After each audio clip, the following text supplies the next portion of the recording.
সূর্য দেবতা সবার যেন দিনটা ভালো কাটুক, সুন্দর কাটুক, সবাইকে ভালো রেখো। হ্যালো বন্ধুরা, সুপ্রভাত। সবাই কেমন আছো? আশা করছি যে যেখানে আছো ভালো আছো, সুস্থ আছো। আর ঈশ্বরের কৃপায় আমরাও ভালো আছি, সুস্থ আছি। তো আমি সুচিত্রা, আমার নতুন আরেকটি ব্লগে তোমাদের সবাইকে ওয়েলকাম জানিয়ে এখন থেকে ব্লগটা শুরু করছি। আর আজকের যে ব্লগটা করব তাহলে চলো সাথে থাকো, ভালো লাগবে। কি কি কাজ তোমাদের কাছে শেয়ার করতে পারছি। তো এখন সময় হচ্ছে ওই 5:30টার মতন বাজে। তো সকালবেলায় উঠে তো ঠাকুরকে প্রণাম করে বাইরেটা ঝাড় দিয়ে নিলাম। ঘরও সাথে ঝাড় দিয়েছি, কিন্তু সকালের ঘর যে ঝাড় দেওয়াটা না, ওটার মানে অফ ক্যামেরাতে করি। তো সব কাজটা সেরে এই যে ব্রেকফাস্টও রেডি কমপ্লিট হয়ে গেছে, আর ফুল তোলাও কমপ্লিট হয়ে গেছে। আর আজকে আমাদের ব্রেকফাস্ট রুটি, আলু ভাজা আর কাঁঠাল। তো এই যে ব্রেকফাস্ট করে হাজব্যান্ড চলে গেছে অফিসে, আর এদিকে আমি যে অনেকগুলো জামা কাপড় সকালে ভিজিয়ে রেখেছিলাম, উঠে আগে জামা কাপড়গুলো ভিজিয়ে রেখেছি, তারপরে যে কেচে রোদে দিয়ে দিলাম। আর ওদিকে আমি কাজ মানে রোদে দিতে গেছি, আর দেখি তখনই কাচরা গাড়ি এসে, তো কাচরাটাও দিয়ে দিলাম সাথে। তারপরে চলে এসেছি এই যে বাইরেটা জল দিয়ে নিতে। আর এখানে না কদিন থেকে না বৃষ্টি হচ্ছে না, আর না হলে তো সবসময় সারাক্ষণ বৃষ্টি হয়েই থাকে। দেখবে বন্ধুরা, বৃষ্টি না হলেও জ্বালা, আবার যদি হলেও জ্বালা। বেশি অতিরিক্ত বৃষ্টি হলে কিন্তু ভালো লাগে না, সবসময় একদম ভেজা ভেজা থাকে। আর এই যে বেড জামা কাপড় দিয়ে একটা কেমন যেন ভেজা ভেজা কেমন একটা মানে গন্ধ বেরিয়ে যায়। তো বৃষ্টি হলেও ভালো না লাগে না, আবার যদি বেশি রোদ ওঠে দেখবে গরমে থাকাও যায় না, তখনও কিন্তু ভালো লাগে না। জীবনে তো এরকম না যে যা চাইবো তাই একদম পাবো, বলবো গরম হোক ঠান্ডা হোক ঠান্ডা, গরম হোক গরম, এরকম তো না। প্রকৃতির যেটা নিয়ম হবে, যেটা প্রকৃতিতে চলবে সেটাই হবে। তো চলো আজকে হচ্ছে বেডশিটটা চেঞ্জ করে দিলাম। তো আজকে এই বেডশিটটা পাতলাম, কারণ এটা না, এটা বেড মানে বালিশের কভারটা নেই। তো এটা আমি যে দুটো হোয়াইট কালারের বালিশের কভার আছে, ওই দুটো বাড়ি থেকে নিয়ে এসেছি। এই দুটো বালিশের কভার কিন্তু এই বেডশিটের সাথে যায়, মানে যেহেতু ওখানে সাদা কালারে আছে, এটা ওদের সাদা, তো একটু যায়। তো এটার সাথে আমি এটা সেট করেছি নিজেই। তো আজকে আর বেডশিটটা কাচবো না, রেখে দেবো, কালকে কাচবো, কারণ আজকে অনেকগুলো জামা কাপড় কাচা হয়ে গেছে। তো লাস্টে যদি এবার বৃষ্টি হয় না, তখন আর জামা কাপড়গুলো রুমে মেলার জায়গা থাকে না, যেহেতু এখানে অতটা জায়গা নেই, মানে দড়ি টড়ি টানানো নেই, শুধু একটা মাত্র দড়ি আছে। তো তার জন্য আজকে আর কাচবো না, কালকে কেচে দেবো। তো চলো এই যে বেড গোছানো হয়ে গেল। আর এই যে আমি ভাবছিলাম যে এই নাইটিটা পরবো, তো এই নাইটিটা হচ্ছে একটু হাঁপাতা, তো আর একটু নিচের দিকটা সেলানো না, আর আমি তো অতটা মোটা নই, হালকা পাতলা, তো ওটা ভালো লাগছিল না, তাই ভাবলাম যে নাইটিটা নিজের হাতেই সেলাই করি। আমি তো সবসময় নিজের হাতে সব কিছু, ব্লাউজ সেলাই করি, যে আমার একটু ঢোলা হলো তাহলে নিজের হাতে সেলাই করে নিই সব। তো আমি নিজের হাতে অনেক কিছু শিখেছি, অনেক কিছু মায়ের সাথে কাজ করতে করতে, মাকে হেল্প করতে করতে, তো অনেকটা জিনিসই শিখেছি। শুধু একমাত্র একটা জিনিসই অতটা ভালো পারি না, যেটা রান্না, কিন্তু আর বাদবাকি বলো ডিজাইন করা, তারপরে কোনো কিছু বানানো, সেটা কিন্তু আমি মোটামুটি ভালোই পারি।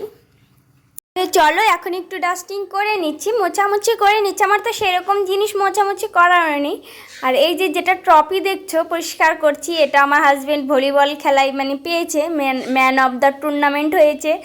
তো দেখবে কেউ যদি একটা মানে ট্রফি পায় বা মেডেলই পায়, তার যদি মানে সে কিন্তু খুব খুশি হয়, সে কিন্তু আনন্দে মানে সবাইকে দেখাতে চায়, তখন যদি কেউ উৎসাহ দেয় সে কিন্তু অনেক প্রাউড ফিল করে। তো আমার বড়েরও তাই হয়েছে। আর এই যে এটা এসে দেখি এখানে ওখানে পড়েছিল, তো আমি সুন্দর করে আমার এই যে ছোটো আলমারিটার ওপর সুন্দর করে গুছিয়ে রেখেছি, আর দেখতেও ভালো লাগছে। চলো তোমাদের সাথে একটা আমাদের মানে শেয়ার করি একটা জিনিস। আমার ফার্স্ট টাইম আমার ভাই যখন মানে ম্যারাথন দৌড় দেয়, মানে দেবে, তারা মানে 2020 সালে হচ্ছে কদুবাড়ি থেকে ময়না, ওই 9-10 কিলোমিটার হবে হয়তো, জানি না সঠিক। তো দিয়েছিল তখন মানে আমার ভাই তো এত আমাদের খুব ভালো, আমার ভাই সত্যি শোনা ভাই, যা বলি তাই শোনে। এবার আমাদেরও তো সেরকম এক্সপ্রেশন নাই যে কীরকম মানে করতে হয়, সেটা তো জানি না। তো আমি আর আমার দিদি ভাইকে বলেছিলাম, ভাই প্রথমের থেকেই না জোরে দৌড়াবি। এবার তো বুঝতে পারিনি প্রথম থেকে জোরে দৌড়াবি, আর ভাইও তো শুনেছে দিদিদের কথা, অমান্য করেনি।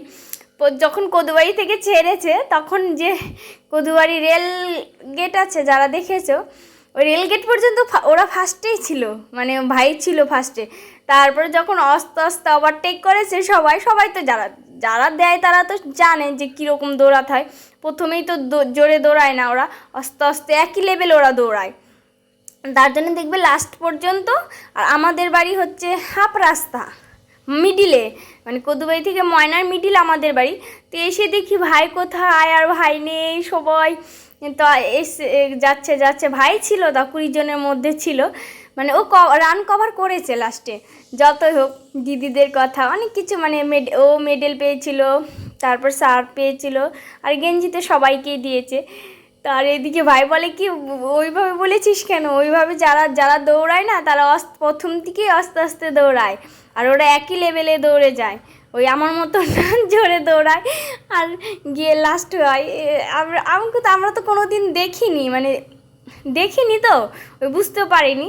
তারপরে আর ভাইয়ের হচ্ছে এমনিতে যখন ওরা তো দৌড়ানোর আগেই মেডিকেল করে নেয়, তো ভাইয়ের হচ্ছে হাই প্রেশার, তাও নিয়েছে পরে, কিন্তু আমার ভাই তাও কভার করেছে। কথা সেটা তোমাদের কাছে শেয়ার করলাম। আর দেখো শেয়ার করতে করতে অনেকগুলো কাজ হয়ে গেল। আর এদিকে আমি যে কৃষ্ণ আর গণেশকে পুজো দিচ্ছি।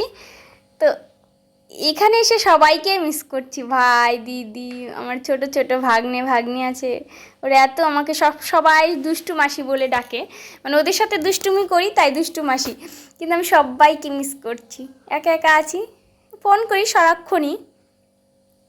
তাহলে চলো, এখন স্নান কমপ্লিট হয়ে গেছে, আর এই যে এখন ধূপকাঠিগুলো ঘরে দিলাম, এখন হচ্ছে চলে এসেছি কিচেনে, তো চালগুলো ধুয়ে দিচ্ছি। আর দেখো আমার কিচেনটা তো ছোট, আর যেরকম রুম হবে সেরকমই তো দেখাবো। আর এই যে দুধটাও জাল দিয়ে নেব, এখন ভাত আর দুধটা বসিয়ে দেব, তারপরে কাটবো হচ্ছে সবজি। দেখি আজকে কি করা যায়। তো এই যে হচ্ছে ঢ্যাঁড়স আর হচ্ছে আলু পটল, মাছ আছে, আলু পটল দিয়ে মাছ হবে, আর হচ্ছে ঢ্যাঁড়স আর আলু দিয়ে চচ্চড়ি টাইপের কেটে রেখে এসেছি। রেখে দেখি কি লঙ্কা না অল্প আছে, মানে হবে না দুটো তরকারি, তো একটু গাছের দেখি আছে নাকি, তো ভালোই ছোট ছোট লঙ্কা, কিন্তু প্রচুর ঝাল, মুখে একটু যদি মানে ছেঁচতে গিয়ে যদি একটা দানাও মানে মুখে এসে লাগে না, প্রচুর জ্বালা করে। এই যে ছোট্ট ছোট্ট লঙ্কা তো নিয়ে আসলাম। মানে এটা কি, এখানে কি বলো তো, যখন ধরো রুমে থাকলো না, কোথাও গেলাম না, বা কমপ্লেক্সে গেলাম না, তাহলে ওই কাজটা হয়ে যায়। লঙ্কা তুলে ওদিকে কিন্তু রান্না বসিয়ে দিয়ে যে পাপোশগুলো বাইরে থেকে নিয়ে এসেছি। আর আমার কেন জানি না বন্ধুরা, মানে ছোট করতে পারি না, একটু বড় বড় হয়ে যায়। তো যাই হোক, যারা এই পর্যন্ত আমার ভিডিওটা দেখেছো, যদি সাবস্ক্রাইব না করে থাকো তাহলে প্লিজ তোমরা আমার সাবস্ক্রাইব করে একটু ছোট্ট করে লাইক করে যেও। আর যদি ভিডিওটা লাস্ট পর্যন্ত ভালো লেগে থাকে তাহলে সুইট একটা কমেন্ট করে যেও, আর নতুন বন্ধুটার পাশে থেকে যেও।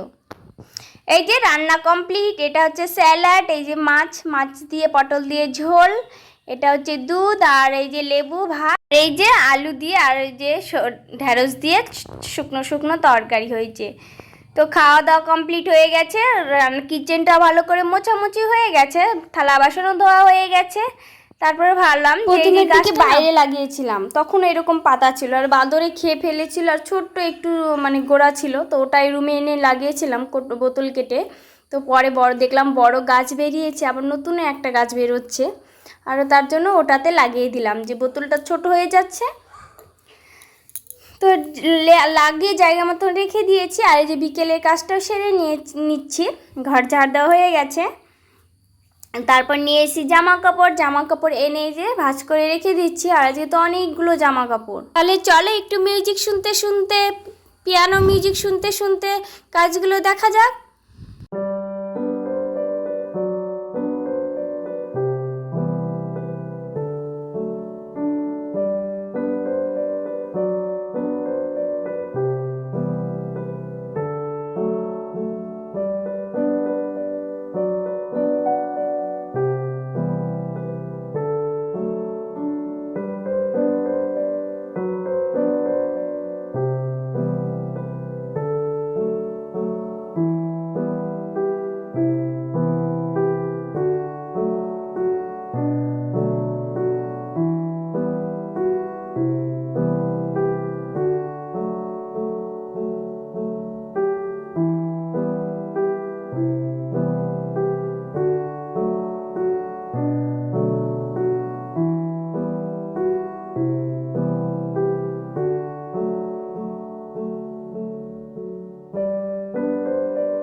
তো সব কাজ কমপ্লিট করে ভাবলাম একটু আর্ট করি, বোতল আর্ট করি। তো এই বোতলটা হচ্ছে বিয়ারের বোতল, এটা তো আমি কাচের বোতল হলে যেখান থেকে নিয়ে আসি, যেখানে পাই, যে রুমটাও গোছানো হবে।